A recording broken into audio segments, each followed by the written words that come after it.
Hey, Hello, everyone. Uh, I welcome all on Data Phoenix webinar. Today, we will speak about testing and evaluating AI systems and more focus on AI on LLM-based application. And together with us, Philip uh, Tanner, co-founder and CEO of Deepchecks, and we will speak about evaluation of AI systems. You can ask your question using Slander. The link is under the video, and I give to him microphone. thank you so much, and it's a pleasure to be here. I know it took us, a couple of months to book the slot, and I'm really happy to finally be here. So really excited, and it's actually great timing on our point of view, or my point of view, because at Deepchecks we just released our LLM evaluation module. So I think it's great timing to talk about the problem, a bit different approaches for how to solve it. But unlike talks that I might have given, a couple of months ago, then now I can actually show something, and I can say, yeah, if you want, you can kind of, take a one-on-one thing. I can show it. So I'm really happy. I think it's a great timing for this. Good. All right. So, yeah, you can share the screen, and we can start. Okay, amazing.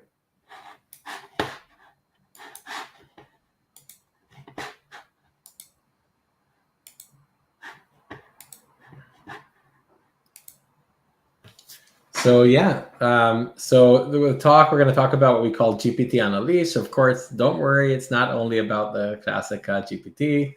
It's about large language models and kind of, let's call it, controlling them. Where what we're focusing on is evaluation of these LLM-based apps and mitigating the risks. So just before we start, so a bit about me. My name is Philip Tanner. I'm a graduate of some, Israeli program called the Talpiot that comes from the defense area that focused on, let's call it, technological or algorithmic leadership.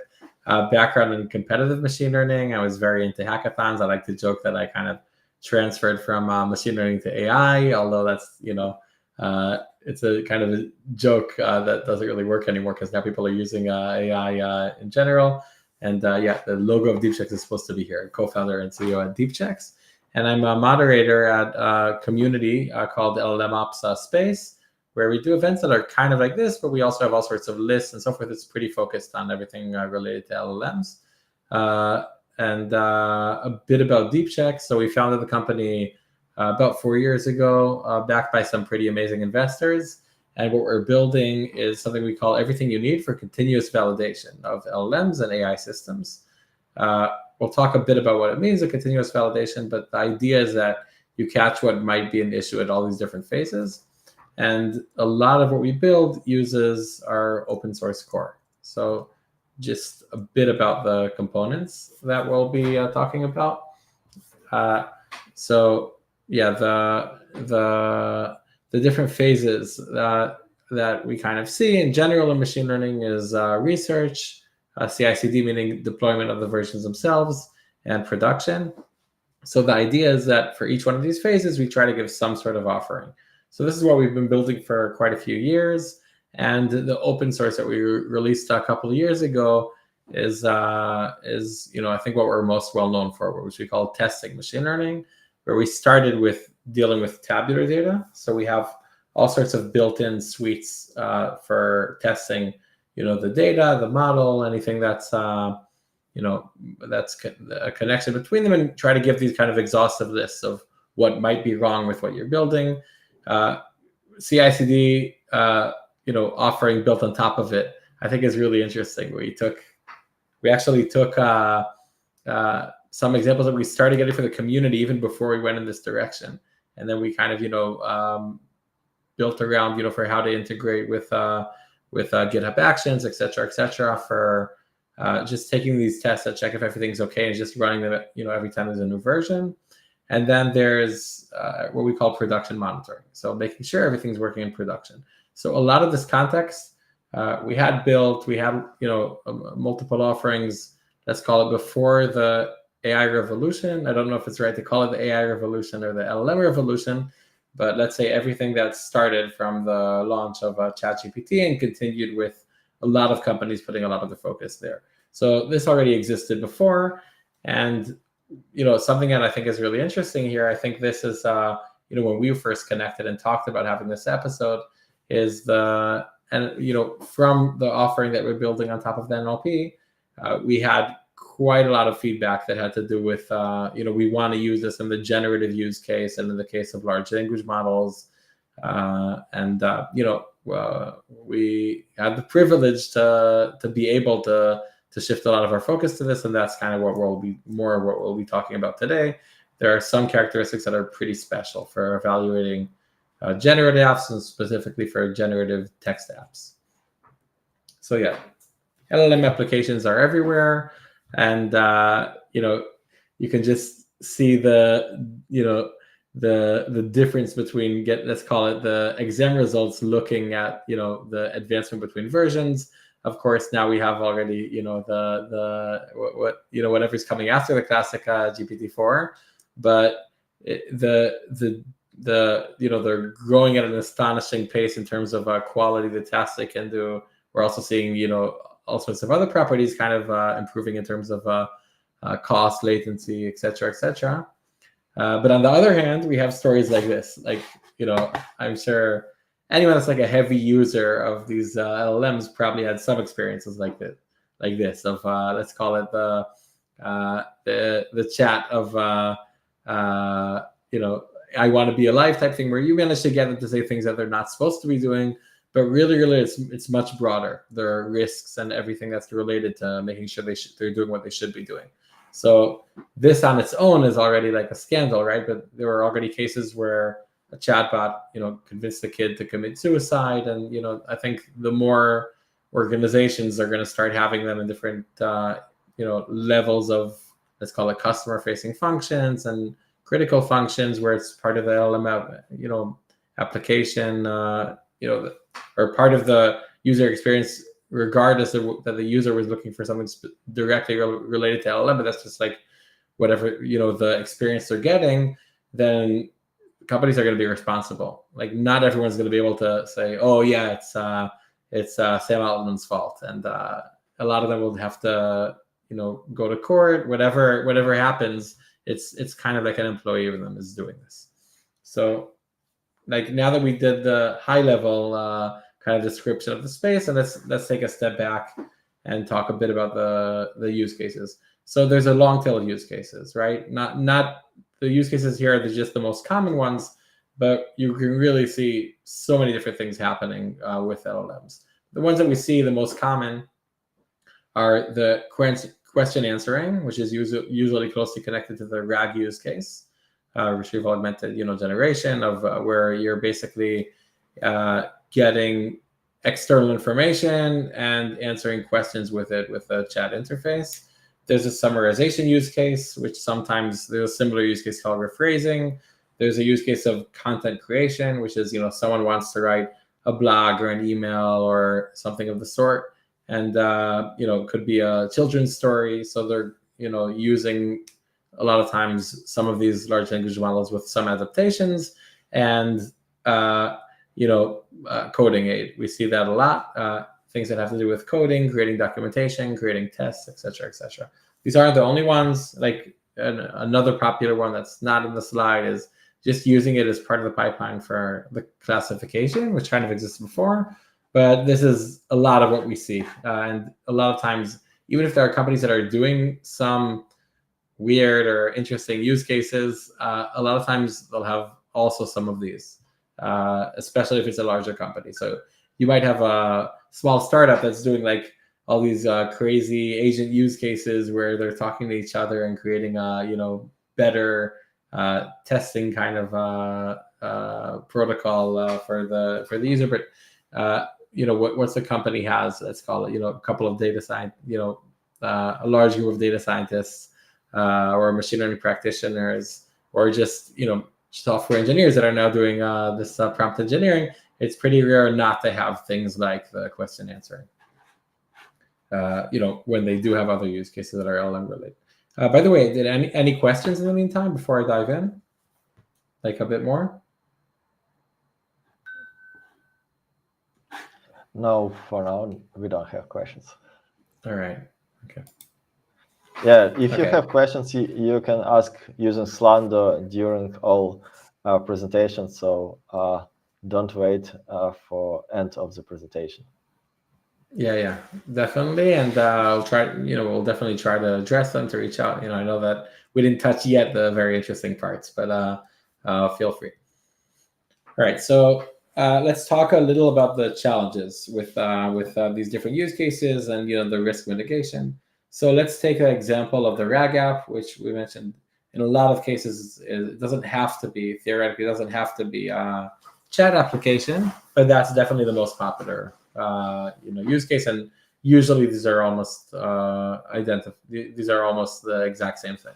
So what do we do to get a RAG app up and running? So first of all, you map all the relevant knowledge. It could be taking DBs, could be getting documents together, could be creating knowledge, could be mapping out what's missing and then having someone manually do it. But the first thing is having all the knowledge in one place, and it not only can't be in employees' minds anymore, but it has to be in something that let's call it, could theoretically be done by someone with manual work, and then it has to be mapped out. The next phase is what we call building a full app pipeline. So getting to the point where you have something that you have an entire pipeline that you can run, even if the results aren't yet optimal. That's usually like a good next phase.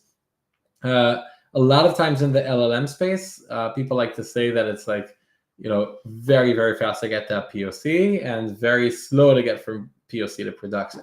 Slow, you might be thinking like, how can it be slow? These have only been around for like a year. So when you have time to be slow, but when you combine the amount of people working on it and how fast things are progressing, there is some sort of estimate. And I might add that this technology, the ratio between how fast it is to get that POC and then from POC to production might be like the lowest in the world. But anyway, getting to the lowest of any other technology I know. But let's just look at the this building an entire one pipeline to get to the point where you get some functionality working. Let's call it phase number 2, and can do it pretty quickly. Then you have everything related to improving app performance, which can be a pretty long cycle. You can do it again and again and again. And then there are a couple of issues here of how do you know how well it's performing? How do you improve it? And you might start off by like layer 1 of does it answer the most basic questions well? And then slowly you say, okay, if I'll get to the long tail of if I have I don't know 10,000 users, then will it give an okay answer or like a not terrible answer to the long tail of those quantities. And then once you get to the point where it's ready to deploy in production, you deploy it. Of course, there's gradual deployments. You might do all sorts of A/B testing and kind of slowly rolling out with all the different types of canary techniques, etc., etc. But the next phase that you're getting to is deploying it to production. So let's talk about these phases in the general context. So we'll take one example of a QA-based app. So when you map the knowledge base, you might see that you have, the docs, the website, frequently asked questions, history of customer support. These all together can be part of the knowledge base that you're looking for this example of a question and answering app. Then you have to build the app, which is implementing the RAG. You might want an external database, external vector database usually. There are some other components that we talk about, also let's say at the LLM-ops space events of, things that are starting to get in are also graph databases, which usually support ARN instead of a vector database. But anyway, there's some place where you're putting the information. Then you have things like you need either something like an OpenAI SDK or, some sort of LangChain components. Could be other solutions, but let's just take this as an example.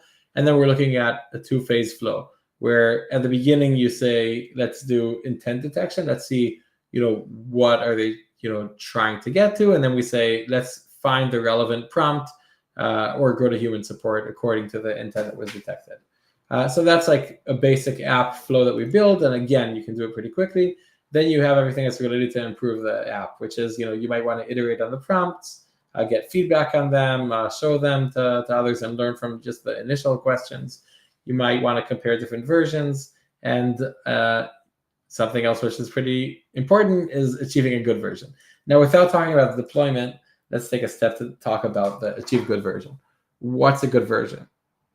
Like, I'm asking it as a kind of open question. It's a pretty hard question, right? Because if we talk about like what's a good classification model, and we have a test set, that's pretty easy. But there are all sorts of difficulties here that make it harder to say what's a good version. It's a lot more like saying what's a good piece of artwork. It's not exactly like saying what's a good piece of artwork, but there can be multiple good answers. You could have answers that have a tone that you don't want, even though they give the right content. It could be vice versa. It could be like exactly the length you want, and the answer seems perfect, except for like one number that's wrong. There are like so many different ways where something can be not perfect, and it's almost like evaluating an employee, right? Especially, now that we're beginning to get to the point where let's call it AI software can pass the Turing test. I don't think we're there yet, but looks like we will be. Then it's really very, very different than evaluating an app, which is like, okay, this is the function. You just take the inputs and outputs and put it in, and then I'll give you the number. So that's a lot of what we'll be talking about here. And yeah, then there are, in the deployment, there are some other different ways to look at it, and different levels of autonomy. So yeah, let's take this case study and talk about the end-to-end considerations of kind of seeing, is the app good? So let's take this use case scenario. So we're talking about a, generative app. In some cases, it could be an external. In some cases, it could be an internal user. You might have a human in the loop. The human in the loop might be in every case. It might be in some cases. It could be interactive. Some apps have the ability to where the user keeps getting the input, and that you can ask like a question, you reply to the get the answer, reply to the answer, get another one, etc., etc. In some cases, it's not like that. You might have cases with autonomous agents that can make multiple steps, kind of talking to each other, and then there is some sort of chaos theory math going on there. And there you could have feedback collection or not. And then, of course, you also have, aside from the usage scenario, you have constraints, which are different, definitely different between different organizations or different verticals. But in some cases, the constraints are also different for like different teams within the same organization. Like if you're in the R&D team, or in the communications team, or you're in the sales team, you might have completely different constraints. So sometimes you have some constraints on what has to be the base model for whatever reason. Your boss's boss's boss bought a license to Cohere, right? That can happen, and then you're supposed to use that. And then you could have something which says, no, we have a strategic agreement with 3 companies. You can pick any one of those 3, but nothing else. You can also say we only use open source models for whatever reasons. There's privacy, which is kind of related to what we talked about before that with the base model. So there are all sorts of constraints of what you can or can't send. You might have privacy constraints that are related to the prompts. Let's separate the system prompts from user prompts, right? For those of you that don't know, the system prompts are let's call it the repeated message. It's like the identity of the app. It's something that kind of, basically you can kind of imagine it going with every message. And then you have the user prompts, which is basically like the input, like whatever when you're using it as a user, right, to the app. So either one of those could be private, right? And then you could also have just private data within the vector database that you're working with. You might have cost constraints. You might have latency constraints. Just product that says if X and Y and Z takes more than 1.2 seconds, then it's not going in the product. And of course, there's what's the data you have. So what's the data you have is actually, I think, not as critical a question for generative apps as it was for some of the, let's call it classic apps or non-generative apps. I think, a lot of times you just couldn't get to anything without the right data set. Here, I think the data set, the annotations, etc., they're also very important. They help you evaluate, they help you iterate on the product. But in some cases, you can get further without having them than you could in the classic machine learning case where you just couldn't train the model at the beginning, or you get like noise or very bad evaluation metrics without it, which almost seems like random. So anyway, this is everything related to the different considerations we have within all this context, and you have to talk about two issues that say, is this adequate or not? One of them is the risks. With risks are exposed to things like privacy, the bias, etc., etc. And then you have things related to performance. So performance is how well is it doing? So we'll formalize it more a bit later, but these are very, very, very dependent on the context. So let's talk now about how to evaluate within the context. So basically, there are a few different phases. So we start by building evaluation set. Sounds pretty easy. It's not, right? Like, all these UCI data sets that exist, the Kaggle data sets that exist, like someone built them, someone thought about them. In some cases, the splitting the data to train and test was just like a random split, and it didn't really mean anything. Building high quality data sets that kind of mean something make a big deal. Now, the evaluation set has a lot of considerations. There's a question of more edge cases, less edge cases. Do you want it just to be a random sample of production? What if I don't yet have production data? What's the most representative? If I have beta users, but they're kind of just playing around, does it represent, or should I kind of think of it on my own? There are a lot of different ways to go with this, but in any case, building the evaluation set to make it that, so that it represents what you think you'll have later on, that's phase one. The next one is to give some sort of evaluation for each sample. So if you have 500 samples, which is, let's say, input and completion or input and response, then for each one of them you want to have some sort of metric that you can use, and then at the end you can get to some sort of overall performance evaluation to decide, is it good enough, which is the question that we asked before that, and we said it's not trivial. So yes, some of the things we kind of discussed just now, but let's go over them. Is what is representative? What's it supposed to be representative of? What if I know I'm an e-commerce website and I have different seasons? Or what if I know that I'm a communications team in a large pharma company, and every couple of weeks we're kind of changing the agenda of what we're out trying, what's the narrative we're trying to tell.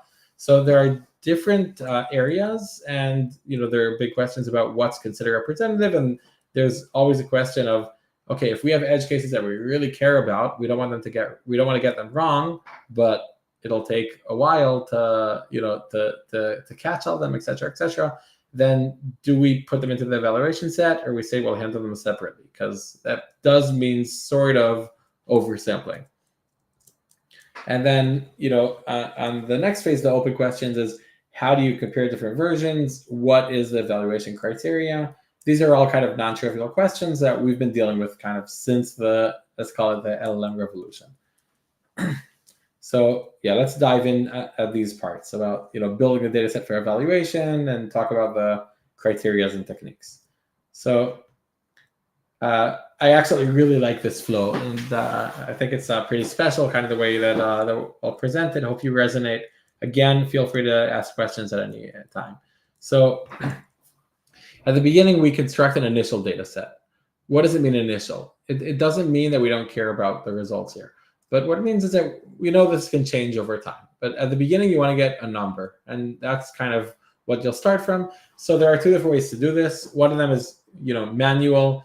I've seen in, let's say, legal or medical use cases where you have let's call it pretty expensive specialist that ends up saying, okay, this is like the perfect summary for a long document, a long medical document, or a long legal document. That can be like one way for creating a manual, data set at the beginning. And then another one is LLM assisted, which is, you could say, let's generate the initial data set, because anyway it's going to be replaced later on. You can give an LLM a lot of context, documents, etc., and that also, that gives you the initial data set. Then the next one is to constantly update it. So you take bad examples, you say, let's add them to the evaluation set, or as we call it, the golden set. Let's find edge cases. Let's think of edge cases. Let's try to ask questions that'll get the edge cases. Let's take unknowns. Like, let's take inputs that we don't really know how the LLM will behave. You could of course say, let's ask the same question that we care about a lot of different times and look for the weirdest type of outputs, and then try to see how we can make them more common, and then there are like so many things you can do if you want to constantly update it and make a better evaluation set. And then we have what we'll call the topics and characteristics, where just kind of seeing, I care more about some other things as time went by, so let's change it. And the next point is to say, I want to make sure I have a pipeline that's evaluating the performance based on the evaluation set. And if I'm using it in practice and I care about that score, these quick iterations are going to make sure that I have a good evaluation set, right? Because if I get a score that's like 60 when I think it should be 80, or vice versa, I'm going to dive back into the data set and make sure it kind of makes sense. So yeah, let's talk a bit about the criteria, the evaluation criteria. So there's a question of basically, is it good? And then there's another question of, is it not problematic, or is it not bad? So is it good is basically task fulfillment, quality, etc., etc. Is it not problematic is everything related more to risk, let's call it, than to quality. So yeah, let's talk a teeny bit about this, this like example here. So imagine I ask for a recipe for a pie that has to be gluten-free, right? So task fulfillment could be the very basic things of, first of all, did it make sure that all the ingredients that usually have gluten don't have it, but also, can I make a pie with it? Or basically, did it look like a recipe for a pie, right? If it tells me a bedtime story instead, then it didn't fulfill a task, right? Let's call it the connection to user intent is already the task fulfillment. But then there are other things that are related to the quality, right? Like if the grammar isn't good, or I don't know, it says add 3 sugar and it doesn't say cups, or it doesn't say the units, so that's like bad quality. And then we have all the other questions related to, is it not problematic? So there are obviously a lot of different ways where it could be problematic, but hallucinations, which I'm guessing most of you know pretty well. There are different types of hallucinations, but let's just call it adding information that wasn't given in any place, just as kind of remnants of the training of the base model. And then we have the bias problems, toxicity, safety, etc., and we could also have risks that are kind of less, not exactly the same style as some of the others, but you could accidentally release sensitive details from queries that were asked before, or user prompts that came before, or just different types of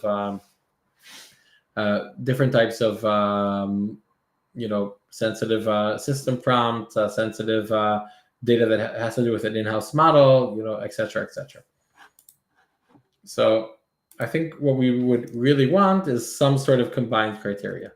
So we really want to get to the point where I can at the end say, is it good enough or not? So let me just kind of guide through a couple of the evaluation techniques we can look at. So one of them is saying, okay, let's look at either some sort of heuristics or model-based way to evaluate. There are quite a lot of them. You can the most basic thing is you can say, okay, I asked for a recipe. Let's see if I have at least 5 numbers and at least some of the different most common some of the most common ingredients. Like does it have 3 out of the following, which is, I don't know, oil, water, salt, whatever. And then I'm like, okay, if I got to that point, then it's probably a recipe. That's like a heuristic. Of course, you could do ones that are much better than the one I gave. But heuristics or model-based they're automatic. They work for simple use cases. They have downsides, obviously, but they're cheap and quick. Sometimes it can help. Then we have everything related to the LLM base. This is called the LLM as a judge in most cases.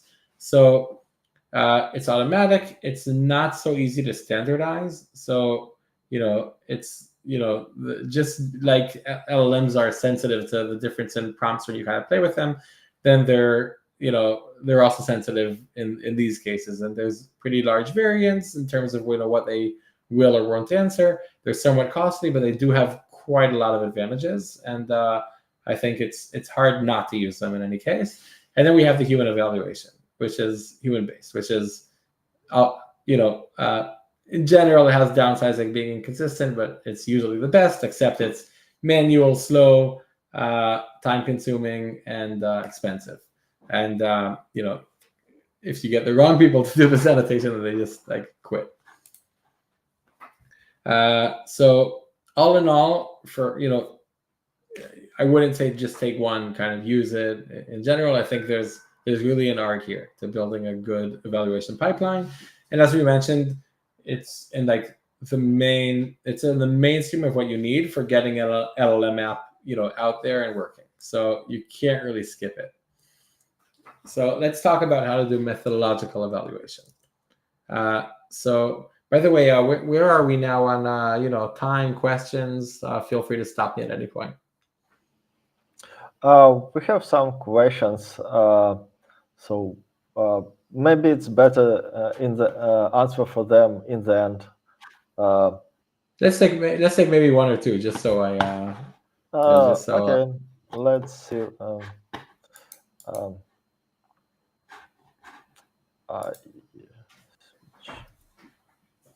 Okay. Yeah. So one about available. Yeah, we will publish this video in the end,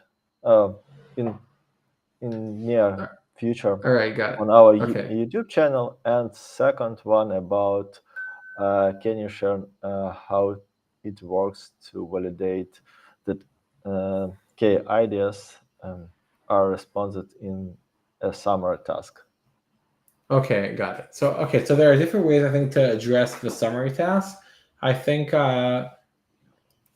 if I get this correctly, I think the main thing is saying, is there coverage? I think that's a big question, right? Because one of the questions you're worried about is the summary hallucinates, right? The summary, just like our RAG use case, can add information that didn't exist in the original input, et cetera, et cetera. So I think what you really care about is for those types of, let's call it features. Let's say we're not going with the LLM approach, right? You can always ask an LLM, a new LLM, is this summary representative of everything here? I think if we're going through more kind of let's call it model-based or kind of model pipeline-based, then what you can do is you can take from the original task. You can say, okay, let's talk about all the different topics, the main topics here, and then let's try to see, then have you can either ask an LLM, do these topics appear in the summary, or you can have, let's call it a BERT-based model that tries to classify, yes or, of course, one of the options is just is training a BERT-based model to say, let's see all the topics here and just see if there's a match. I don't think that's such a good idea, but I think you could also just run the same model again and again with each topic and then kind of basically say, is this topic represented by X and Y and Z? Yes or no? I think those are different ways to do it. I think, from my experience, summarization tasks, just in terms of how hard they are, there are huge differences, not only per company, but also per, use case, right? Could be that what I mentioned earlier, legal doc, summarizing a legal doc or summarizing medical is much harder than saying, okay, let's take Wikipedia and try to make a shorter kind of blurb about what appears in the Wikipedia. And then, so I think, can you go with those kind of more BERT-based models versus versus what I mentioned with LLMs, which might end up being more costly or less scalable, et cetera, et cetera. That's it is a per use case dependent kind of question.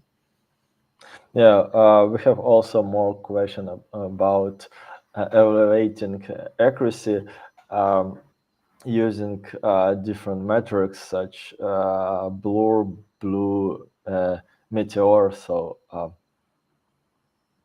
yeah, so I think we'll touch some of these later. It won't be 100%, okay. but I think we will touch it. My intuition is, I mean, I'll just say something about here.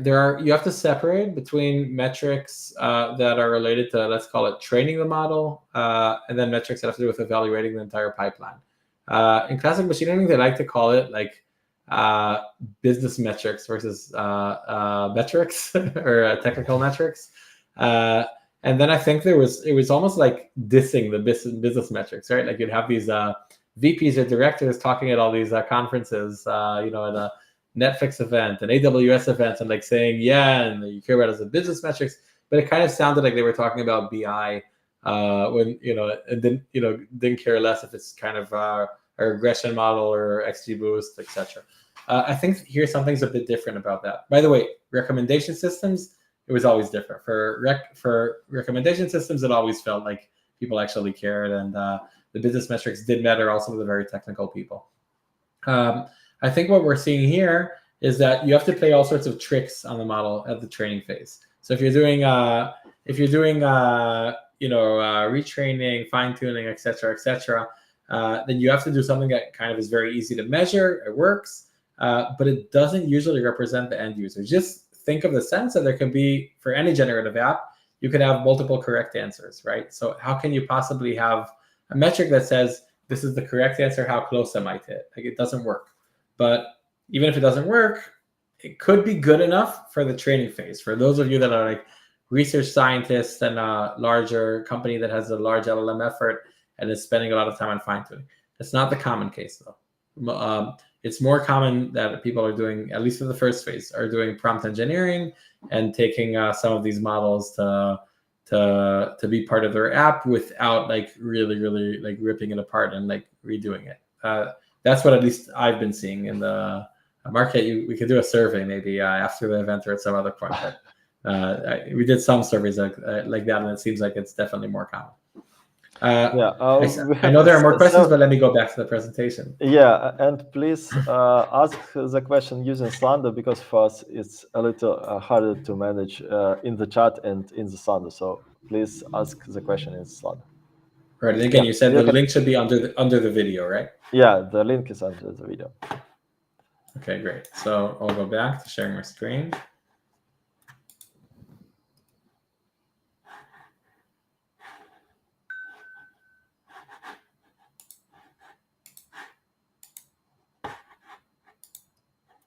All right, so we're going to talk a bit about methodological evaluation, and we'll make sure we have some time for a demo.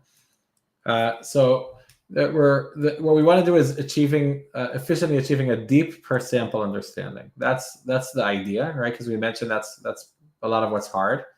And then this can be used for overall performance evaluation, iterating between versions. So if you want to compare versions, it's a lot easier once you have this kind of, let's call it milestone built, and you can do production monitoring with it. So basically, your life is easy. I mean, never your entire life is easy, but some aspects of your life are much better once you get to the point where you have a deep per sample understanding.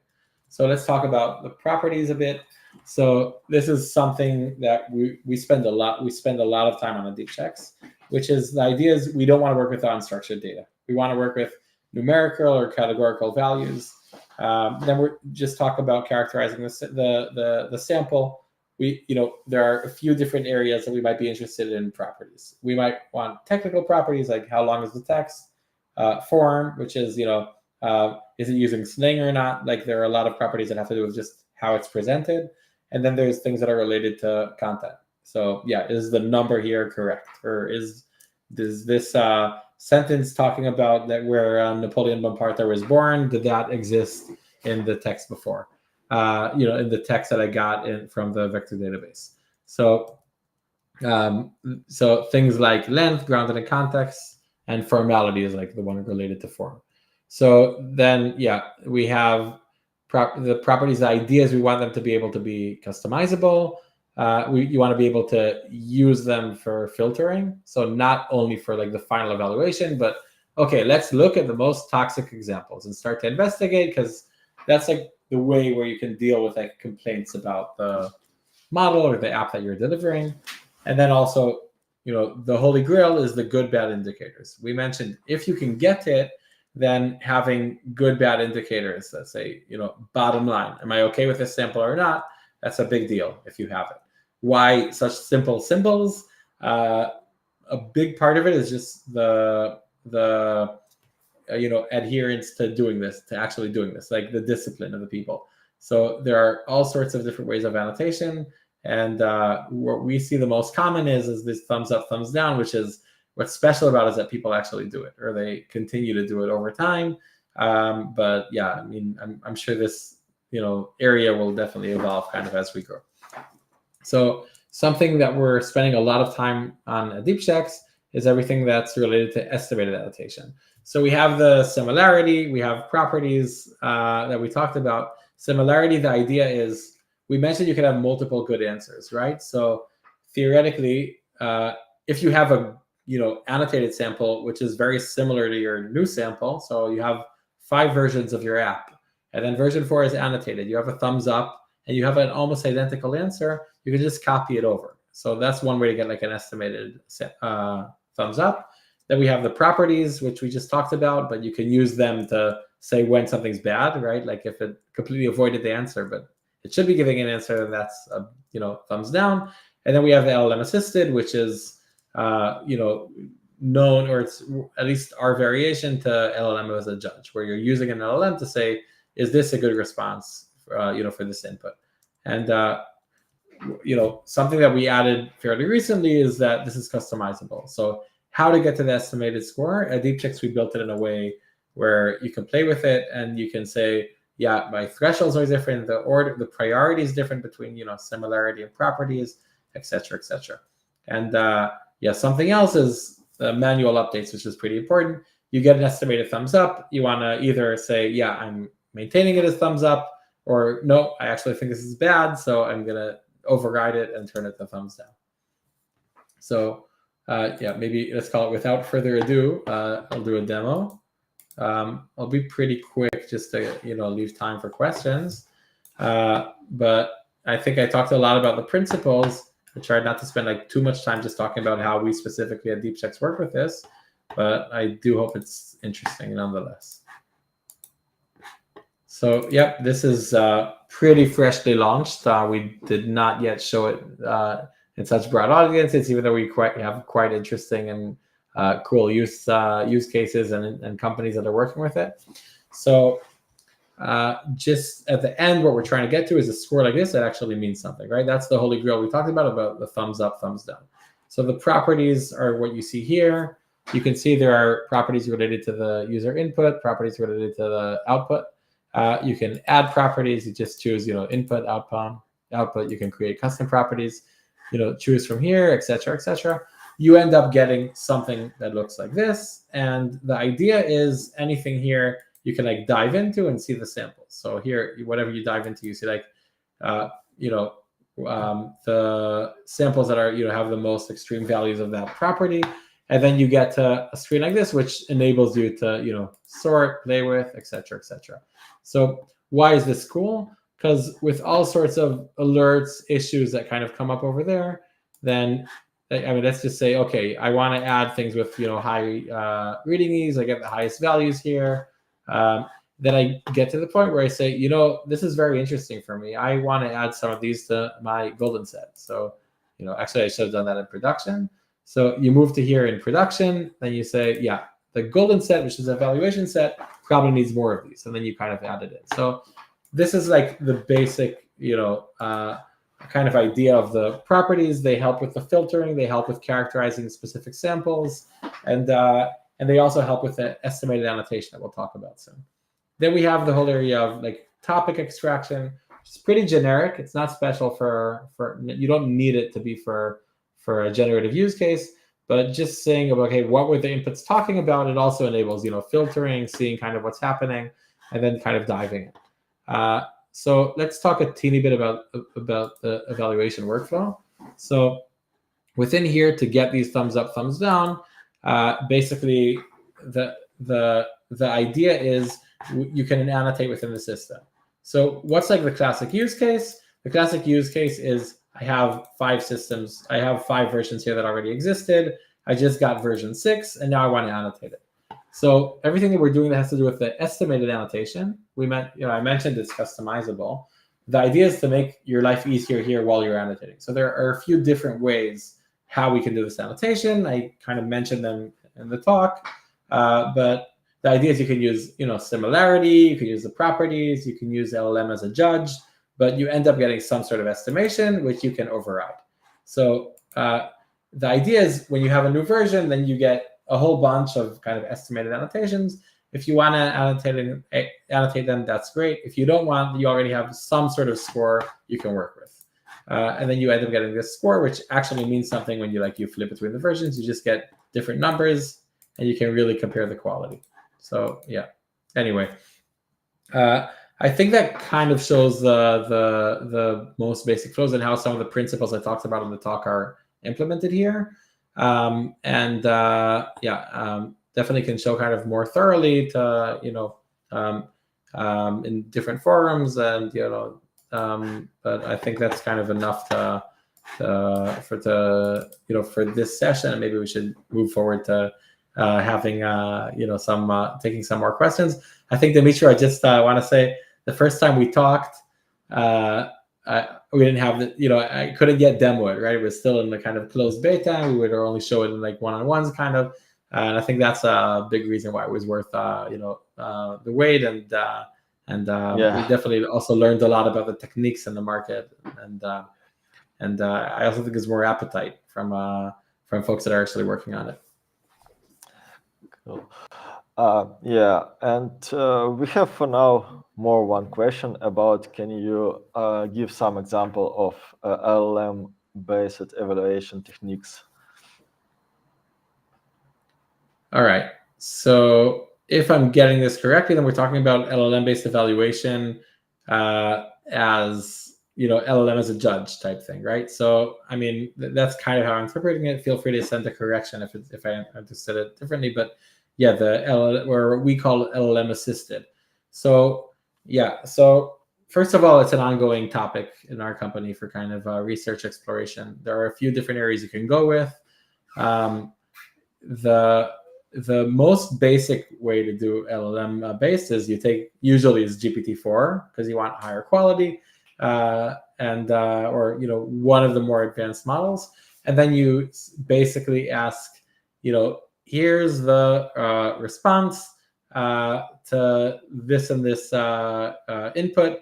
Did it answer the question? That's like the most basic way to deal with it. Now, there are a million different types of hacks, right? Because just like with any other use case, with prompt engineering, you can make it much better. With splitting it to different prompts, you can make it much better, right? Let's just talk about the summarization use case.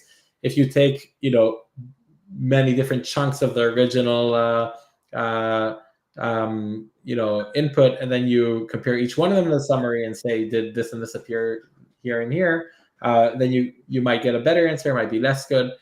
You can split it also into different things you're concerned about. You might say, okay, wait, the top 5 properties I care about are, hallucinations, relevance,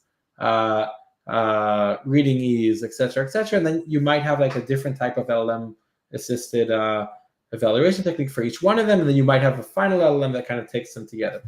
Something else you can do is just voting, right? You can ask like a few different LLMs and say, how about you vote between you guys?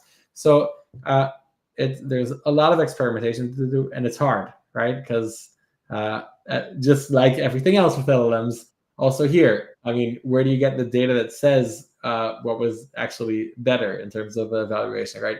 Are you going to build like these, levels on top of levels on top of levels of the end where someone did, annotated 50 samples and then everything's trying to say, yeah, that's the holy grail, and all these techniques are built on top of it. It's complex. Sometimes there are like samples that when you dive in, you say, no, I would label them differently.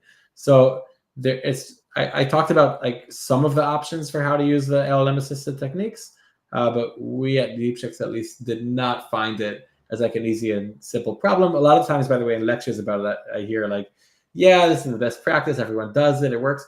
I would love to hear from some of those people, like how they did it. From what we've seen, it's a hard problem and it requires, constant work, and there's a lot of art to it, together with the science. Yeah, we have more one question, and as I understand, it's some continuing to previous maybe. Any use cases you can tell about on how you improve this evaluation, and on what part of workflow you have focused on to improve the use case? So the second part, I don't think I can answer, but yeah, I can mention like a few different types of use cases and industries we're working with. So one of them is legal summarization, which is, I think, a very interesting use case, where what they really, really care about at the end is that the summarization, for them at least, the summarization cannot hallucinate. That's like top priority. And then, for them at least, the hallucination use case is, a big part of their evaluation. Another use case, which is interesting, is an internet company that has a classic RAG use case. So there's a demo that we like to show a lot of times. I think it's the data set that you actually saw now, which is like an HR chatbot. It's you can see it. It's Blendle, I think, is the name of the data set, and you can use it where the idea is basically just to make sure from an end-to-end kind of point of view, with where you get annotation that means something. So you have all sorts of tricks, but at the end, what you really care about is, was it a good answer? Was it not a good answer? So there's the internet company that we're working with, I think, is what's interesting about them is that the user is not like a machine learning engineer or a software engineer even. The user is someone let's call it the properties of a product manager, and then what they want is the ability to, without having to dive into the code, to do a lot of the actions that we talked about here in the lecture, which for me is very, very, very exciting, right? Because in machine learning, a lot of companies, I think, tried to lower the barrier, and it just wasn't really there. It wasn't really possible. And I don't want to say everyone needed a PhD, but you really need to jump through quite a few hoops to get involved and to make decisions. And here, I think we're finally at an area, with the evolution of AI or machine learning, where you can use, folks that have a lot of common sense and understand the user and understand the business and understand the product can have a direct impact and aren't necessarily dependent on the technical folks, even though the technical folks have full control and definitely own it at the beginning. It doesn't mean that they'll own it over time. Like, in most cases, they don't want to be the ones annotating and so forth, like for, 2 years. We have interesting question about building the company. So do you think there are many use cases in LLM evaluation to build a company? I think I could read this in like a million different ways, right? Like you could have agents that like build the company for you. I'm not a big believer in that, although I think it's really cool and fun to watch, right? And there could be building a company around, LLM evaluation, kind of like what we're doing. Is there enough meat or revenue in this or whatever? I'm not sure if that's the question, but I see this as part of the AI stack. LLM evaluation is part of what you need. I think it's a critical component, and I think regulation definitely makes this at least somewhat more interesting from a business point of view. But it's not the only thing. Next question about how do you evaluate a target model's response regarding toxic bias, hallucination, and private data lake when scoring against the golden set? All right. I'm not sure if I got this 100% correctly. I think mainly we talked about the properties and we didn't talk about how they're calculated, right? There are different ways to do it. I don't know what it would mean exactly to score against the golden set, but I'll just take it to that extent how they're calculated. Each one of them, we see them as like a mini research project. Some of them are like the most basic thing in the world, right? Like if you just count the number of characters, you get the text length, right? But if you want to see how toxic it is, then you need a model. So we work a lot with like BERT-based models. In some cases, it's like a pipeline that's related to them. Each one of them is separate. And by the way, we don't have to own all of them. Like we try to give a pretty good out-of-the-box experience. But then the idea is that, in a lot of use cases, the company or the technical folks of the company can do a better job for their use case than the generic kind of AutoML type properties that we calculate.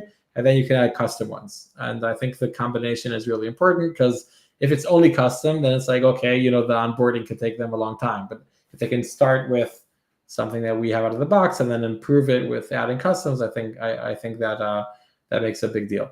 Now, some of them, the properties need an LLM, like to do it well, we have to put an LLM in our pipeline, but we try to avoid using an LLM for property calculation when possible, just in order to make the system more scalable. Anyone here that's working on LLM-based systems knows that scaling them is hard and crappy experience if you don't need it. Yeah, next question. What's special do you find most in needed of text-based AI systems? So what sphere is it? I think, there are a few different ways to look at it, which type of use cases or which type of company. I'll say the RAG use case is the most common from what I see. There are a lot of different areas, but I think the use case of, let's call it chatbot with, talk to my docs, talk to my data, those types of things I think are have the clearest and most immediate need, usually in customer support or customer success. But there's everything, including RAG, where it's images that are represented as vectors, and then you want to add them as part of the answer. You can find anything, because when so many people are using it, they don't use it for the same thing. Yeah. Can you please share some example of issues found in an LLM's model using the evaluation techniques shared in this presentation? Oh my God, there are so many. There are so many, because when you go with a tabular use, that's what I really love about unstructured data. When you go with like a structured tabular data set, and you say something was an anomaly, but it didn't end up. And then there was an anomaly, you really don't know what happened there. It's just like a sample, right? But here, right away, you dive from the bottom lines to the examples.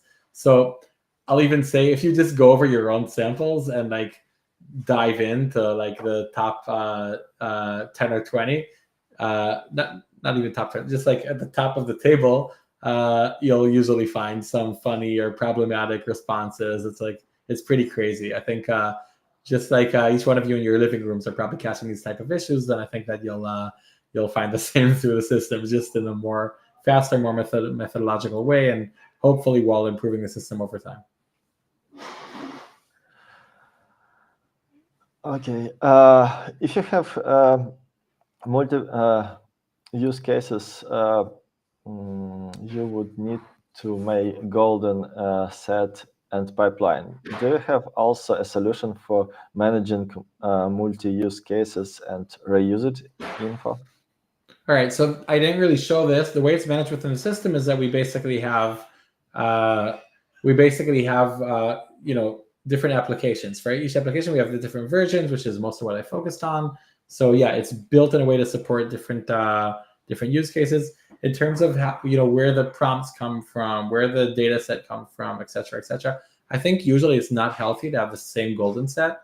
More than that, even for the same use case, I think in a healthy environment, it should change over time. For the prompt sharing, I think it's prompt sharing, or just kind of managing it with managing the differences between them, et cetera, for similar use cases. I think there are solutions for that. Like our niche isn't being like an ML flow or weights and biases type system that owns all the nuances about like what are the differences between the version.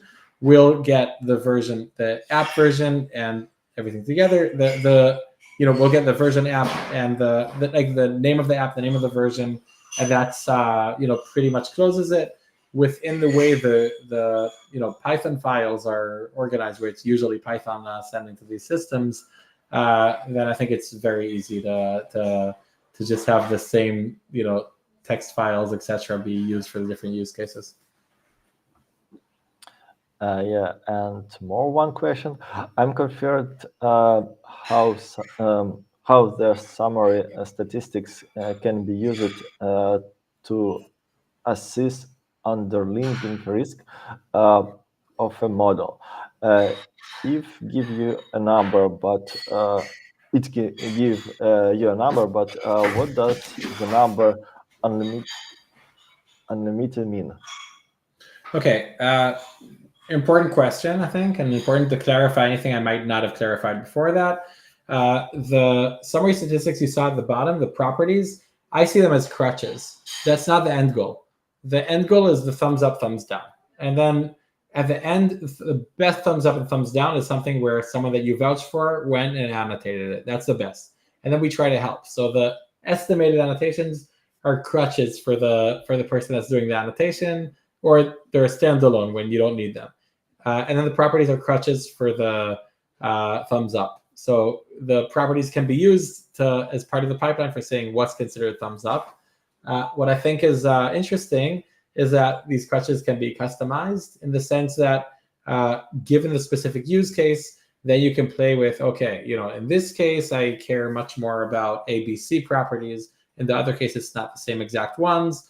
And therefore, two product managers in the same company could have a different way for, what's thumbs up, thumbs down, which I think is really, really important and is very, very representative of what happens with humans, right? Where you have humans at a call center, they could have two different bosses that, reward for different types of behaviors. So that's a lot of what we happen. So yeah, so the different types of risks, first of all, not everything there is risks, but everything that's risk related, yes, there should be customized work on it. And this should lead at the end the thumbs down when the risk seems too high. The numbers are there to help and to take over in the case where there aren't enough resources to do manual annotation. Good. And about production, does your solution track production activity as well? Yes. So important question. I didn't dive into it. We have a different tab for production, which is a very similar screen. We also have ways for sending the data out to production monitoring systems that are kind of more native, like New Relic, Datadog, etc. We didn't announce these integrations yet. We have we have them at the point where they can work with a specific use case and so forth. We also have future plans to add more functionality that's designated workflow for learning from production and improving it. Yeah, and last question about the future. How you see the future of LLMs technology regarding all acts, what's going for now, European acts, some legal constraints. So how you see it's will going? All right. Wait, just 1 second. Because the last question, I'll put in a sentence about how to reach out to me. If anyone's interested in hearing more, learning more, potentially collaborating. So I'm Philip Ronell at deepchecks.com. You can see the Deepchecks all over my shirt, background, whatever. Already has the dot here. So pretty easy to find me, pretty active on LinkedIn, et cetera, et cetera. So for anything more, feel free to reach out to me. About your question that we said would be last. So I think what's interesting, there's both the AI Act and there's Biden's executive order, which is very significant, and it happened so quickly. I think it's amazing how there was such long conversations about the European AI Act, and then all of a sudden, something quickly from the U.S. comes into becomes let's call it enforceable quickly. My intuition is twofold. One of them is these regulations are really important to have them.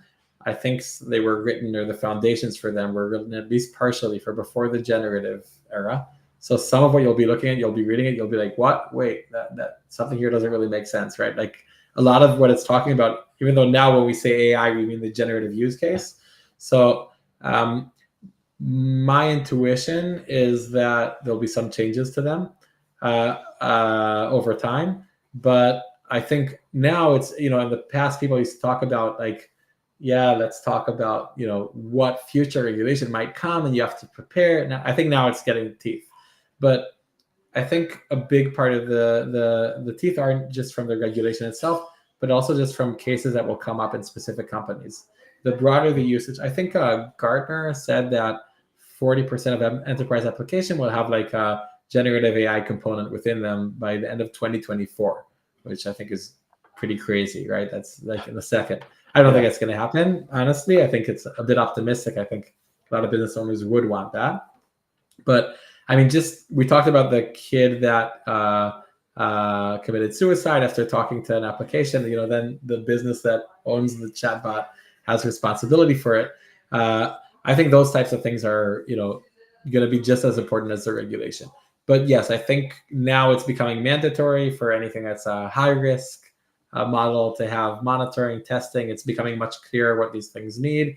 And I think it has a very large impact on our space. Definitely, we're feeling it within with our company. That's all kind of, you know, one point of it, which is just the technical aspect of companies need a solution because they're responsible and not only because they want like the best possible experience for their customers, also that, but also because they want to be covered. That's all part of it.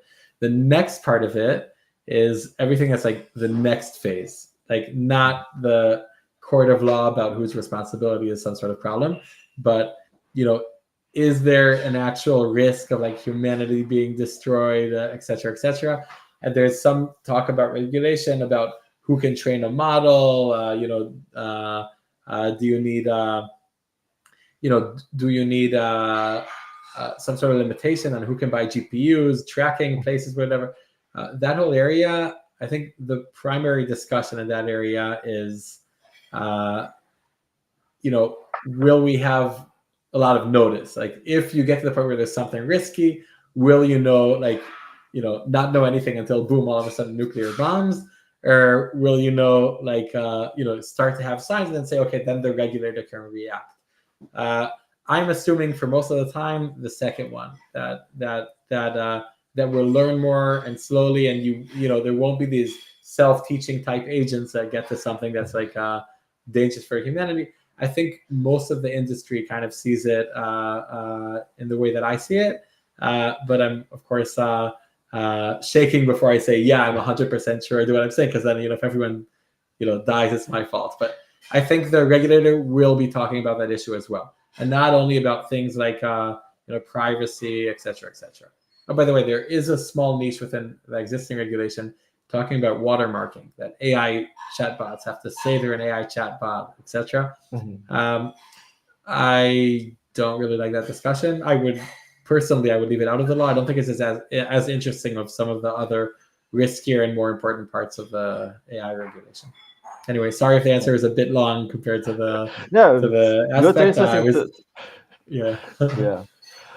Good. Thank you for your presentation today and answer for all questions. And thank you for all who was with us today. So we'll see each other on next webinar.